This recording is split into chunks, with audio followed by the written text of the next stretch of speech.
Mientras, si quieren hacer algún comentario, una pregunta o algo, por favor, me avisan.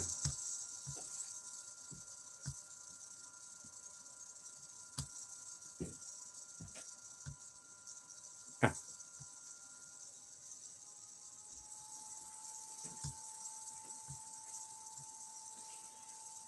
ya, entonces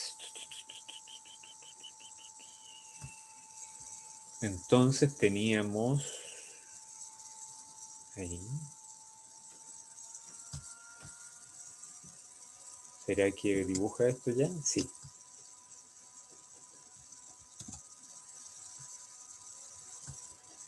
Entonces teníamos aquí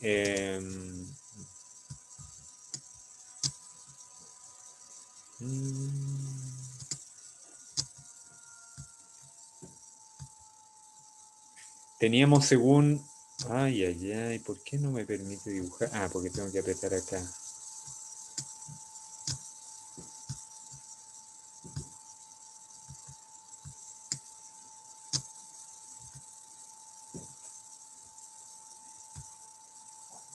Ahí sí.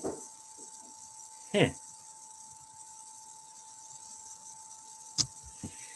Teníamos entonces, según habíamos visto con todo esto de la huella ecológica, tenemos un techo o tenemos un borde de cuánto es lo que puede regenerar o cuánto es lo que puede absorber, cuánto es lo que puede producir, cuál es la productividad o la biocapacidad según distintos términos que hay, ¿no? La productividad de, de la biosfera o la biocapacidad de la biosfera o como se llama también la capacidad de carga. ¿Ya? Son términos para hablar de cuánto es lo que puede generar en términos de biomasa para alimentar o para sostener la vida de poblaciones, de animales, de plantas, de microorganismos, de humanos incluidos, etcétera.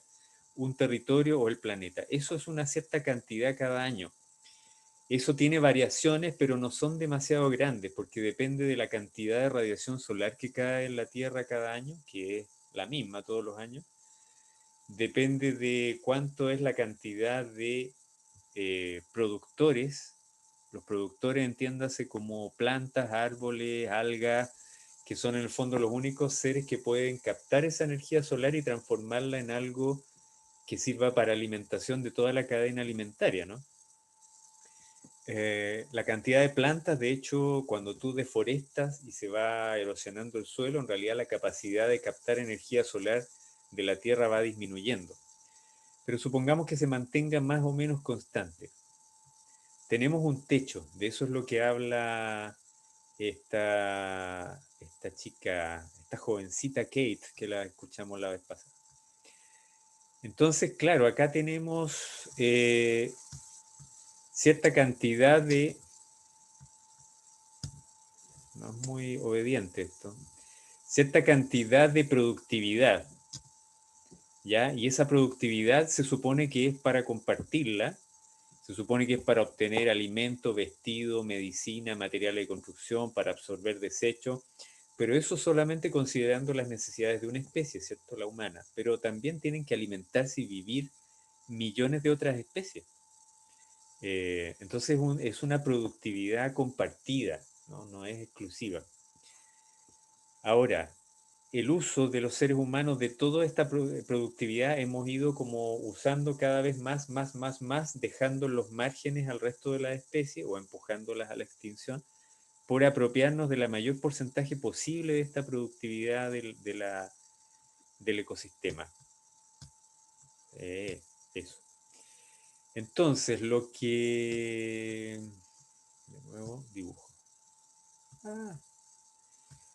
Lo que ocurre por otro lado es que a pesar de que los seres humanos hemos ocupado mucho de esto, estamos en realidad apropiándonos de algo que, o sea, nos estamos apropiando de algo, pero ni siquiera es para que todos los seres humanos puedan tener sus necesidades satisfechas. Entonces, Kate, muy astutamente, dibuja un segundo borde.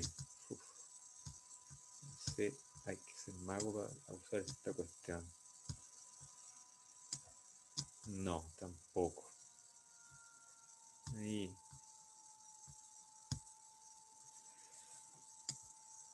No, tampoco. Ahí. Uf, ya. Entonces así es como dibuja el segundo límite.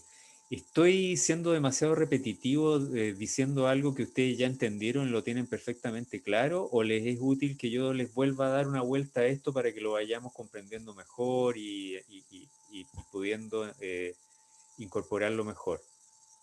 Díganme ustedes si estoy hablando, digamos, algo que ya está más que entendido y podemos avanzar o les parece útil que demos una segunda vuelta a esto.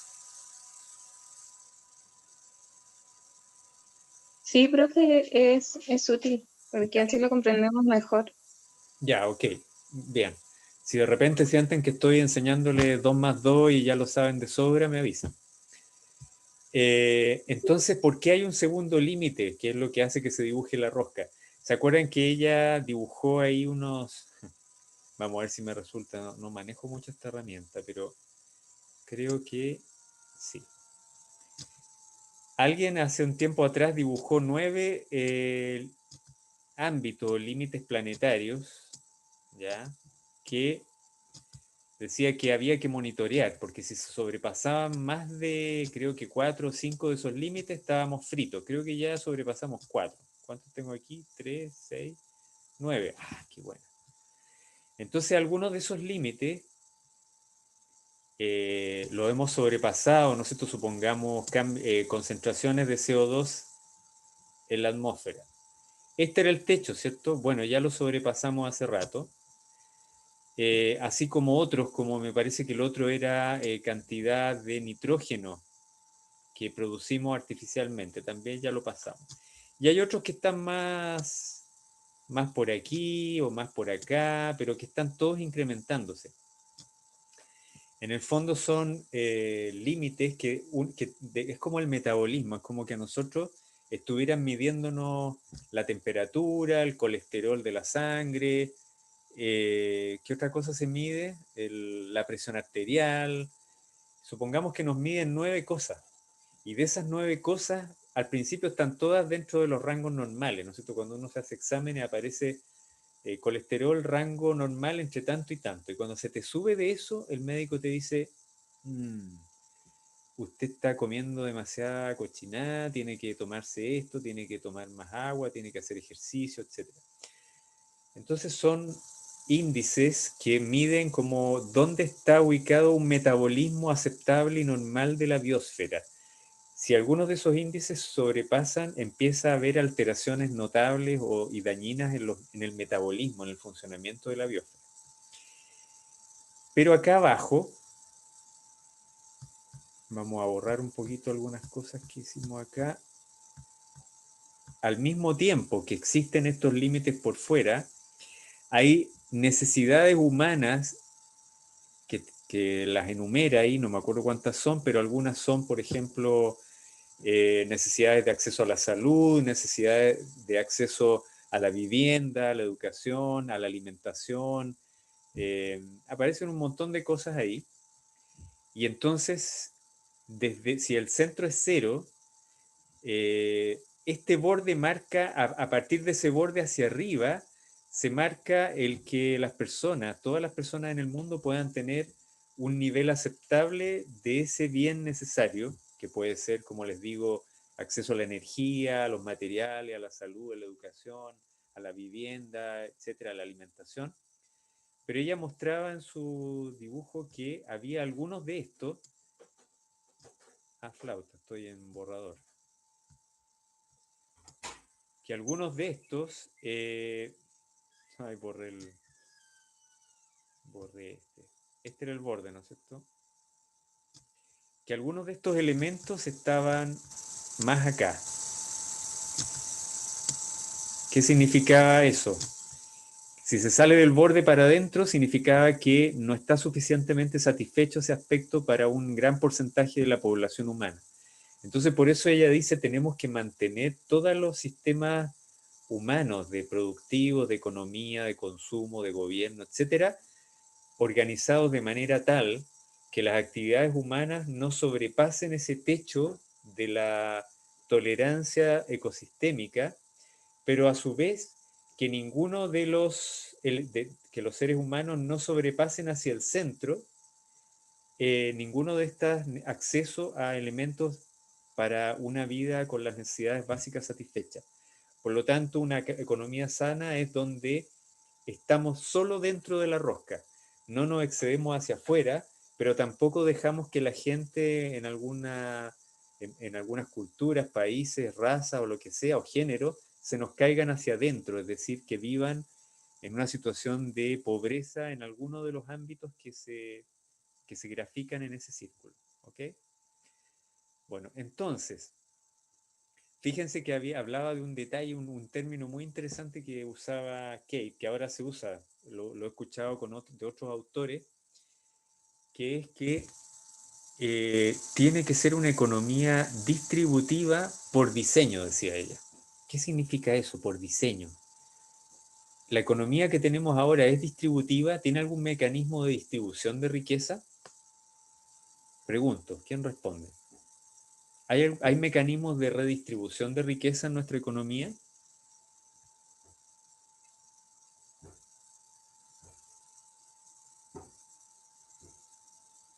¿Hay o no hay? Cuéntenme.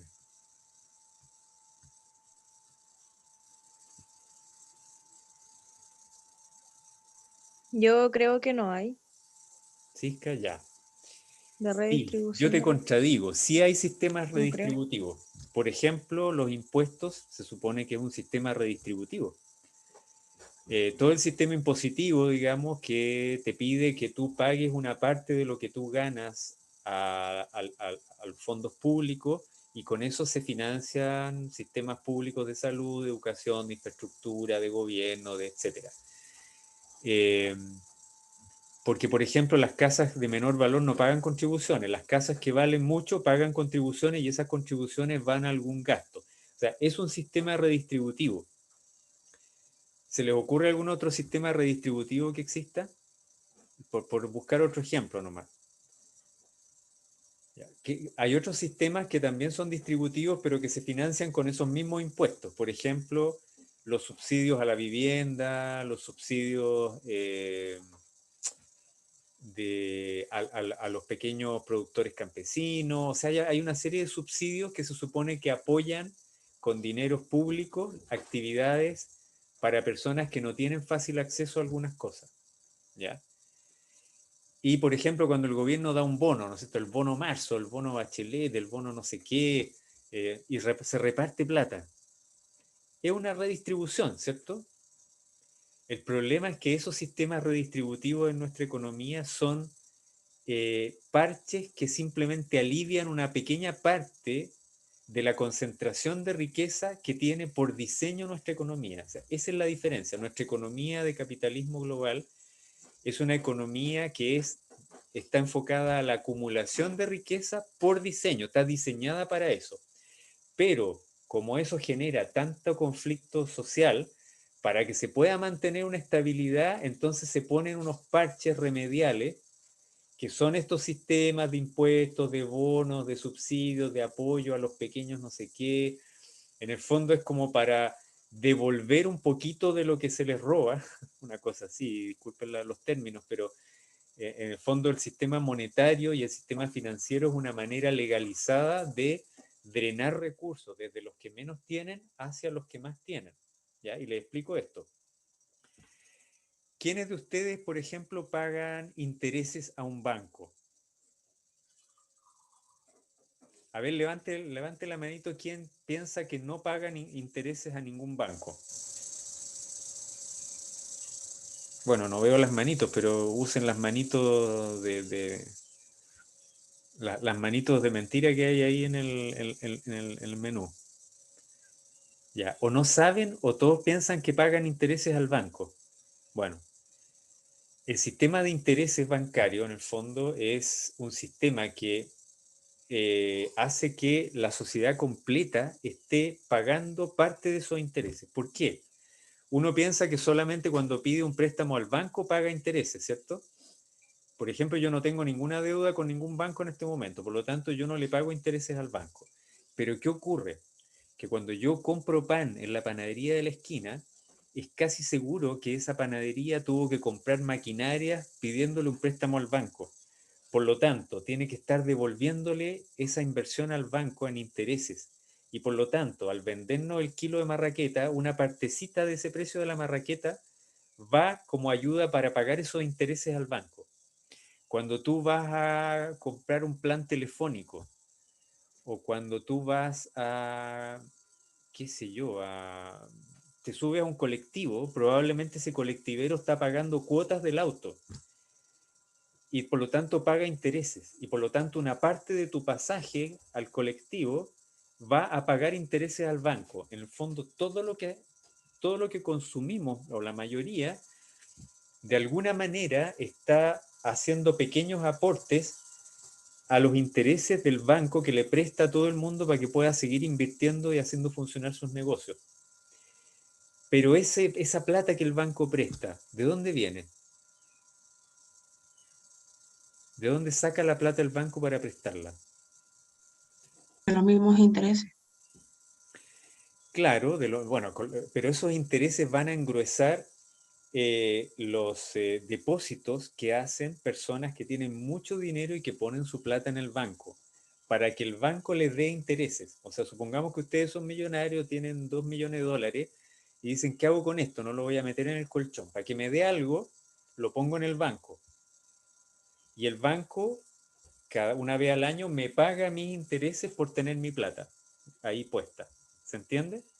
Pero esos intereses que me paga a mí, que soy millonario, ¿de dónde los saca el banco? Son los intereses que le está pagando el pequeño productor, el taxista, el que se está comprando la casa, el que está pagando todos los créditos. Entonces se fijan que hay personas que tienen mucha acumulación de riqueza o empresas, pero que detrás de la empresa hay accionistas, ¿no es cierto? Que lo que hacen es, gracias a esa acumulación, lo que hacen es recibir intereses sin trabajar. ¿De quiénes? De los que trabajan para pagar esos intereses, porque pidieron plata prestada. ¿Ok?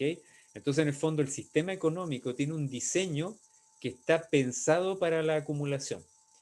Entonces, lo que se trata es de inventar sistemas económicos, como decía esta economista inglesa, que sean distributivos por diseño y no porque le pusimos un parche y para que no haya una revuelta social tratamos de distribuir un poquito de bonos y de parches curitas. ¿Se entiende?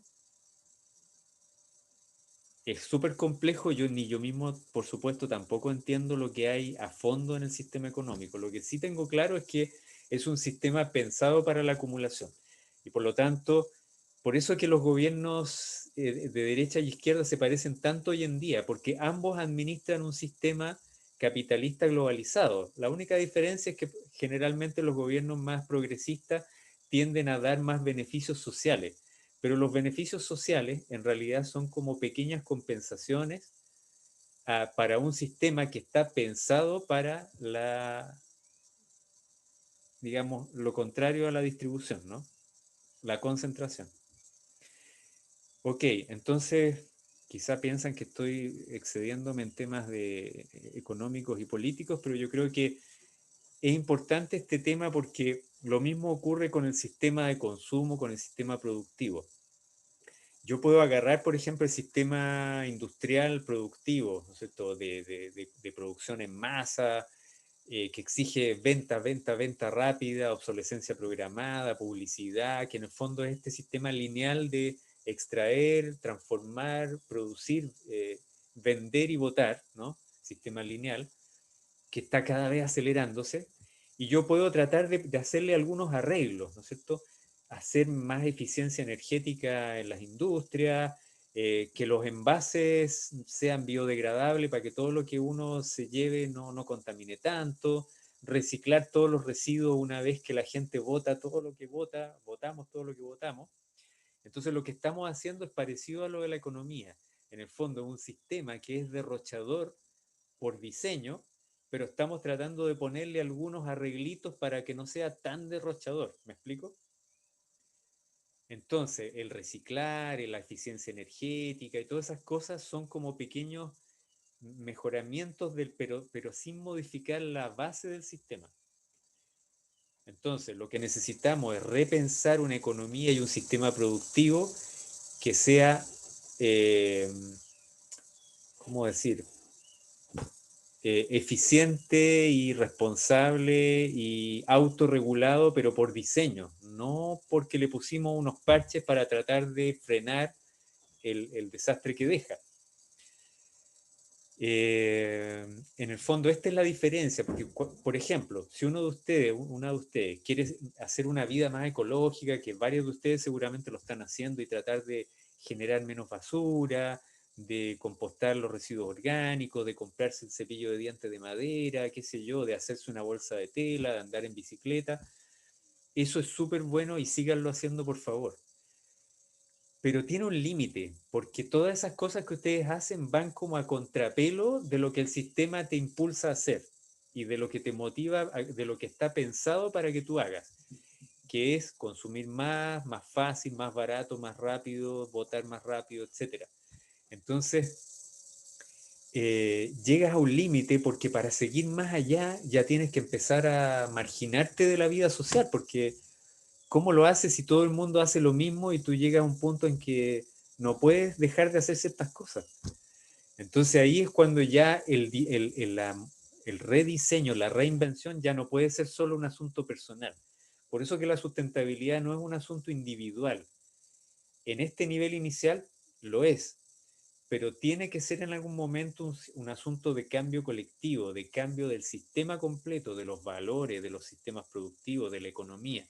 Y eso va a hacer que más adelante alguien, cualquiera de ustedes o su hijo o quien sea, en un tiempo más, si se hiciera ese cambio, van a nacer y va a vivir una sociedad donde lo natural es, por ejemplo, consumir lo justo y necesario, vivir en forma sencilla, y hacer actividades de cuidado y de regeneración de tu entorno, pero no porque sean ecologistas, sino porque eso es lo que hace todo el mundo y el sistema está diseñado para que así ocurra. ¿Me explico? Ya, un ejemplo más y cierro para que ustedes hablen también. Un ejemplo, por ejemplo, podríamos empezar, y se está haciendo, ¿no es cierto? Diseñemos un auto ecológico hipereficiente, solar, biodegradable, etcétera, para que tener un auto ya no sea más algo que no me permita dormir y que me haga sentir culpable. Bien, entonces vamos a empezar a fabricar millones de autos al mes para reemplazar los que son insustentables, ¿no es cierto? Entonces cada auto, de alguna manera, lo que hace es reducir el impacto ambiental respecto a los modelos que hay ahora.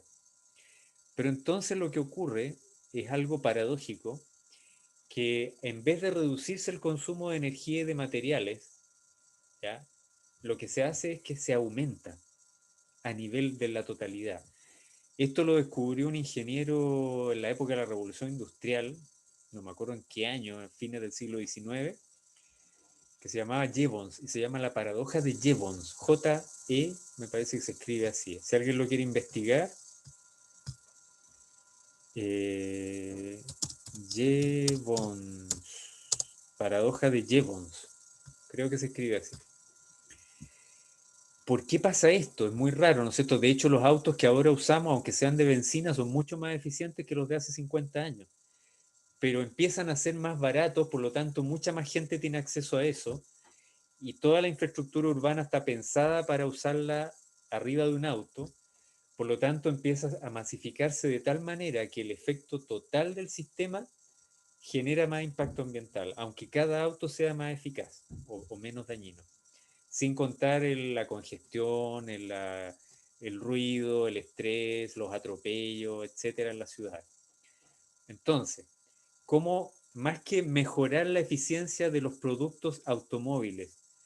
El otro nivel de diseño, que ya sería ecológico por diseño y no por parcharlo, sería cómo diseñamos ciudades donde las cosas estén cerca y donde sea más ventajoso moverse a pie o en bicicleta que moverse en auto. Que tener un auto sea tan incómodo y tan inútil que nadie quiera tener un auto. Entonces ahí lo que hace es cambiar el diseño del sistema completo para que por sí mismo desincentive el uso del auto.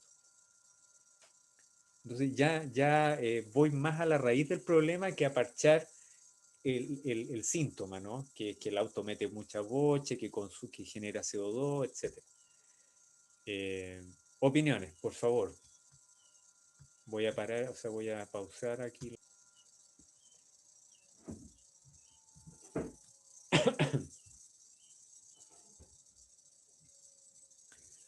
Bien, entonces, ya que no hay comentarios, en el fondo lo que quiero que les quede en la mente es esta idea de ecológico o sustentable, pero por diseño, no porque yo le agregué unos arreglos, unos parches y unas compensaciones, ¿ya? ¿Cómo podemos diseñar sistemas que sean sostenibles o ambientalmente regenerativos incluso por diseño y eh, no por generarle compensaciones o ajustes o parches, ¿ya? Ahora viene la semana de desconexión, yo les voy a revisar las bitácoras. Si alguien tiene problemas con la entrega de la bitácora, no se preocupe, tómese hasta mañana si quiere para la bitácora 2. Yo intentaré tenerles resultados para la próxima semana, o sea, la subsiguiente, cuando volvamos. Les voy a dejar en el Classroom un par de cositas para que miren esta semana. Quizá un par de videitos que son livianos de ver, mírenlo y pueden anotar un par de cositas en su bitácora 3, en la que sigue. Y les voy a dejar alguna lectura, pero lectura breve, más pequeña, más liviana que la última que les dejé, que era como un poco más pesadita, la de Jorge Richman. Para que tengan algo de material ahí. No he seleccionado la lectura, no he tenido tiempo, disculpen, por eso no la tienen en este momento ahí, pero les voy a poner en el Classroom ahí 2 o 3 enlaces o un adjunto de lectura y un par de enlaces de video para que tengan esta semana. Este material va a ser como también ya para meterse en el tema de ciclo de vida, ecodiseño, economía circular, etcétera, ¿ya? ¿Y qué más? Eso, un par de palabritas, ¿cómo se van de la clase de hoy? ¿Qué cosas quedó ahí dando vuelta? ¿Qué les parece interesante seguir viendo? Uy, ya se nos están yendo, parece. Ah, no, sí. Speaker View. Ah, es que estoy... Ah. Ya. Vamos en una rondita con cómo se van de esta clase con estos temas. A ver, partamos con Cristian. Me voy con esto de que las cosas sean ecológicas y sustentables por diseño, más que nada. Eso. Bien. ¿Quién más? Vayan ustedes tomando la palabra. Vamos ágilmente. Yo me voy con esto de la velocidad de la vida, que hay que a veces parar de producir. O ir a un ritmo que sea más acorde con el ritmo natural, ¿no? ¿Cuáles son esos ritmos naturales? No lo tenemos muy claro, lo hemos olvidado. ¿Quién más? Profe, yo me voy con rediseñar la vida, Genial, cambiarnos completamente. genial. Sí, ese es el poder del diseño, pues chiquillos. Ahora todos diseñan. Nosotros somos los únicos que tenemos un título que dice diseño. Todos los demás necesitan diseñar, pero en sus áreas. Eso me hace pensar que les voy a dejar un libro, que es lo mejor que he leído, lo mejor que tengo relacionado con diseño para los nuevos paradigmas, para la regeneración, para las transiciones, y está escrito por un latinoamericano que más encima ni siquiera es diseñador. Se lo mandé a mis colegas de la escuela, nadie me ha comentado nada, yo no sé si alguien lo ha leído, pero se los voy a dejar a ustedes, pero se los dejo para que ustedes lo vayan autoforrajeando, como se dice, mirando, ojeando, cuando quieran. Yo no se los voy a exigir obligatorio, pero es una maravilla. Se los voy a colocar también en el Classroom. Se llama Autonomía y Diseño, que se llama el subtítulo es... Ay, se me olvidó algo del resurgimiento de lo comunal. Ahí lo van a ver. ¿Quién sigue?